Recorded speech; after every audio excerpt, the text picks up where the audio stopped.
Discussion section. Discussion সেকশনের মধ্যে মজাটা হচ্ছে, এখানে মজা আছে, তোমরা এই সেকশন শেষে একটা মজার জিনিস দেখতে পারবা, একটু ওয়েট করো। কথা হচ্ছে যে তুমি রিসার্চ যাই করো, তোমার বলতে হবে যে আমার রেজাল্ট খুবই সিগনিফিকেন্ট, আমি একদম ফাটাই দিছি, মানে অনেক বড় কিছু আমি বের করে ফেলছি, এটা তোমাকে দাবি করতে হবে। সো ডিসকাশন সেকশনটা হচ্ছে চাপাবাজি করার সেকশন। ক্লিয়ার?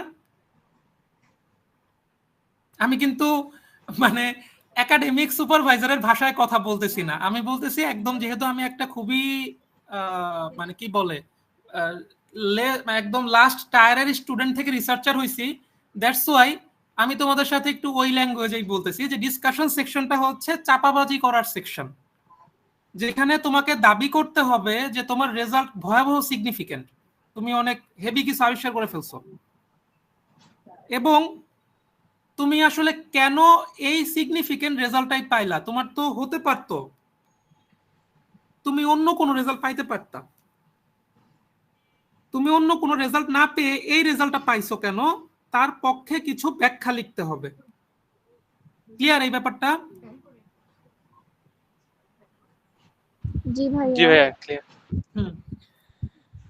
তুমি whatever you have done the research, ঠিক আছে, যেই রিসার্চই তুমি করে থাকো, তোমার কথা হচ্ছে যে আমার রেজাল্ট অনেক সিগনিফিকেন্ট, এবং এই সিগনিফিকেন্ট রেজাল্টটা আমি পাইছি বেসিক্যালি এই রিজনে, এবং অথবা অন্য কোনো টাইপের রেজাল্ট আমি পাই নাই এই রিজনে, মানে এটাই জন্য পাইছি।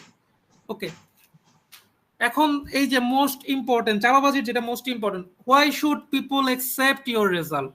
তুমি যেটা রেজাল্ট বের করছো, এখন আমি বললাম আমি তোমার রেজাল্ট মানি না, বলতে পারি না, আমার তো পাঠক হিসেবে একটু অধিকার আছে বলার যে আমি তোমার রেজাল্ট মানি না।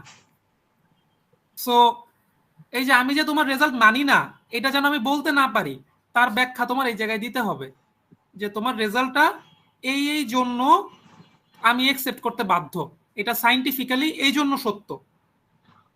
ওকে, এটাও চাপাবাজির একটা অংশ, এটা তোমাকে লিখতে হবে।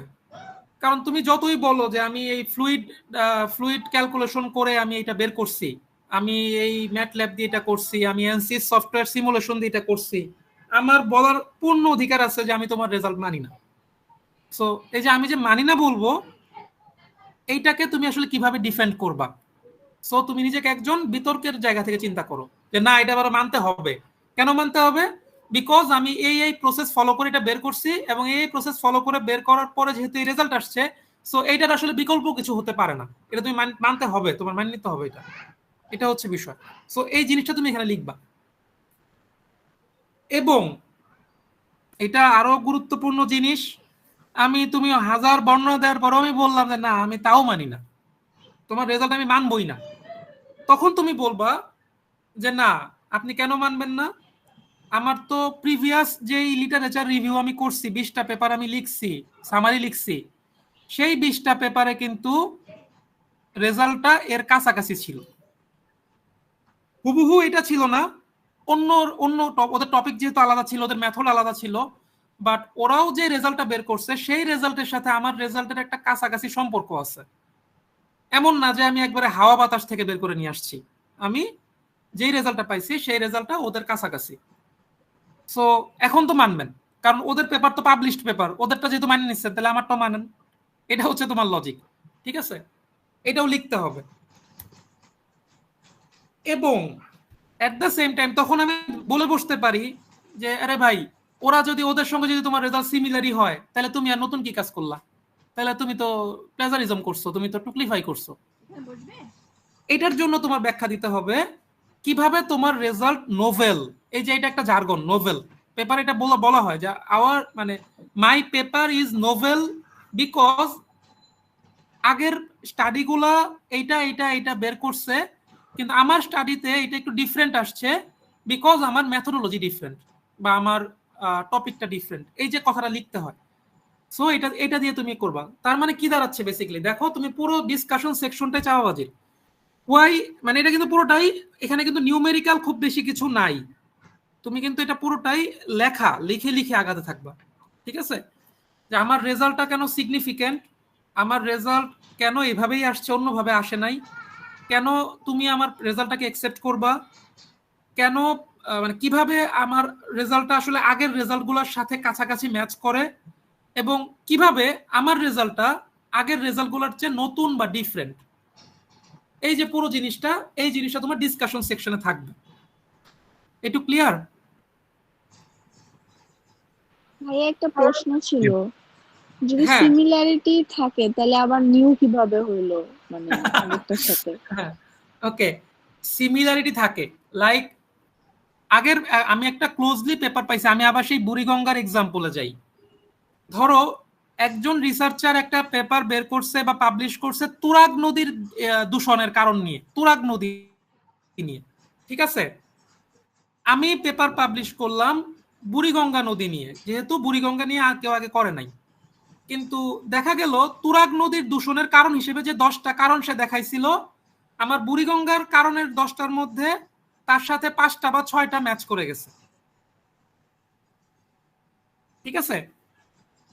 তার মানে কি, বাংলাদেশের যেহেতু দুইটাই ঢাকা শহর কেন্দ্রিক নদী, তুরাগও ঢাকা শহরের নদী, বুড়িগঙ্গাও ঢাকা শহরের নদী, সো খুব স্বাভাবিক একেবারে 10টা আলাদা আলাদা রিজন বের হবে না, কোনো না কোনো রিজন মিলবে। যখন তার 5টা রিজনের সাথে আমার 5টা রিজন মিলে গেছে, তখন কিন্তু আমি দাবি করতে পারি যে ও আচ্ছা, তাহলে আমার রিসার্চ ঠিক পথেই আমি আগাইছি, আমি ভুল পথে যাই নাই। কিন্তু এই যে তুরাগের সঙ্গে যে আবার বুড়িগঙ্গার 5টা যে ডিফারেন্টও পাওয়া গেল, সেটা তোমার নোভেলটি। বুঝতে পারছো? বুঝতে পারছি, জি ভাইয়া।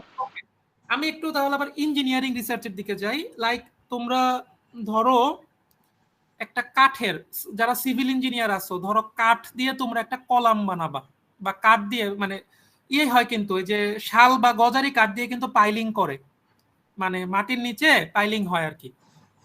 এটা বিদেশেও আছে, ইয়েতেও আছে, বাংলাদেশেও আছে, পাইলিং হয়। তো আসলে কোন কাঠটা ভালো সেটা নিয়ে তুমি একটা টেস্ট করবা, এক্সপেরিমেন্ট করবা। মানে বিল্ডিং এর জন্য কোন কাঠ দিয়ে যদি তুমি মানে কাঠের যদি পাইলিং করো, সেটা কোনটা ভালো, শাল কাঠ নিলা, গজারি কাঠ নিলা, আম কাঠ নিলা, কাঁঠাল কাঠ নিলা, নিয়ে তুমি ভিন্ন ভিন্ন টেস্ট করলা, ফাইন। আরেকজন রিসার্চার ধরো, সে হয়তো করই গাছ নিয়ে টেস্ট করছে, সে হয়তো গামার নিয়ে টেস্ট করছে, সে হয়তো গজারি নিয়ে টেস্ট করছে, তুমি তারগুলা নেও নাই। বাট তার যেই সব ভ্যালু আসছে, তার যত স্ট্রেস আসছে, স্ট্রেইন আসছে, স্ট্রেস স্ট্রেইনের কার্ভগুলো আসছে, বা তার যতটা বাকলিং আসছে, বা তার মানে কতটুকুতে আসলে লোডে গেলে ফেল করে, সেটা আসছে। তুমি দেখবা আম গাছ, কাঁঠাল গাছ, এরা যে একবারে খুব একদম অনেক ডিফারেন্স আসবে তা কিন্তু আসবে না, যেহেতু সবগুলাই গাছ বা সবগুলাই কাঠ। সো তুমি তার সাথে সিমিলিও পাবা, তার সাথে ডিসসিমিলিও পাবা। আমি কি বুঝাতে পারছি?